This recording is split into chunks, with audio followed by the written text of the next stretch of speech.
Hi, my name is Gerhard Schwann and welcome to Selling Power TV. Today we have the pleasure of continuing our conversation with Jeff Hayzlett, the Chief Marketing Officer of Kodak. Welcome, Jeff. Well, it's great to be here. Thank you very much. Yesterday in your speech, you shared a wonderful story on how you cut right through the bureaucracy of Kodak. Can you repeat that for us? Well, I'm not sure which one it is, but I've got a lot of them. I can remember one clear example where I wanted to clean the carpets in the company, and it made a major company, and we were cutting back, so people said we couldn't spend the money. And I said, well, find out how much it costs, because we got customers coming in, and the carpets need to be cleaned. Come on, they haven't been done in years, so let's do it right. And they told me it was like $3,300, and that was way too much money to spend.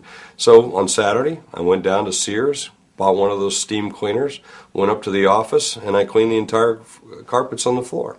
And and that's my example of let's just get it done. And that's what we're doing now. At a company like Kodak, is it's fast. That's what we call it: focus, accountability, simplicity, and trust. And even if we screw up, we'll do it faster. Is kind of our mantra. But that's the change that you need to bring as a leader in the company to say, let me give you permission to change the rules. What about your experience with marketing versus legal?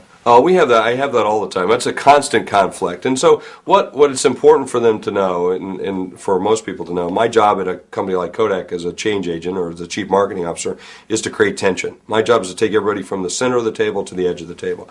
And the attorney's job is to do the opposite of that. And so there's always going to be that natural tension occurs. But that doesn't mean they get the decision-making rights. They can influence, they can give advice, but in the end, I'm running the business or someone else is running the business. It's our decision. And so I've had run-ins with our legal team where give me an example. That we've got to go through certain procedures to do a contest, and if we don't, then we're going to have to pay a fine. Well, okay, I'll pay the fine. You're going to hold me up by days, and here I am thinking the fine might be $50,000 in the back of my head, going, well, it's worth it based on what we're going to get in return. But then I come to find out, after 5 days, we do the contest, and the fine was $300.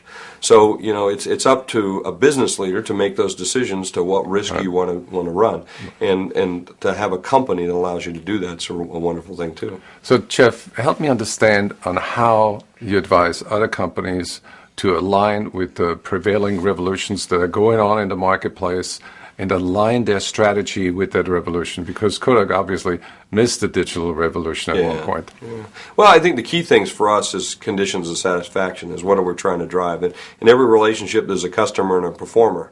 And if we want to have good customers, then we've got to be great performers. So we want to align ourselves with what the objectives are of that customer is. I mean, that's the sales process, right? Right. It's delivering on the conditions of satisfaction. Right. And so that's what organizations have to do. And so even internally, organizations have to have customers and performers and line up those roles internally so that you can meet those.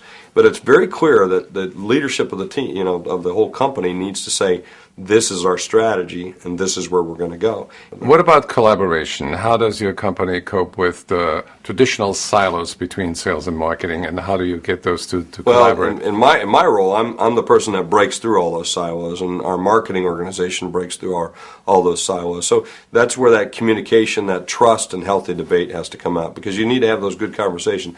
But again, it comes back to clear conditions of satisfaction. So if you have clear conditions of satisfaction, regardless of what silo you're in, you're all driving to the same thing. How much time do you spend talking to your senior vice president of sales? Quite a bit, actually. We kind of call ourselves two in a box.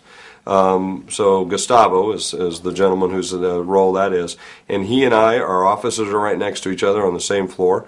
We're not always there because he's on the road and I'm on the road. We're constant contact by BlackBerry and emails, but we consider ourselves very much two in a box. We make similar decisions. My marketing team sits on his leadership team, vice versa. His teams participate in our teams, and we consider it one and the same. In the end, marketing is doing nothing but delivering on sales, and that's what we want to do.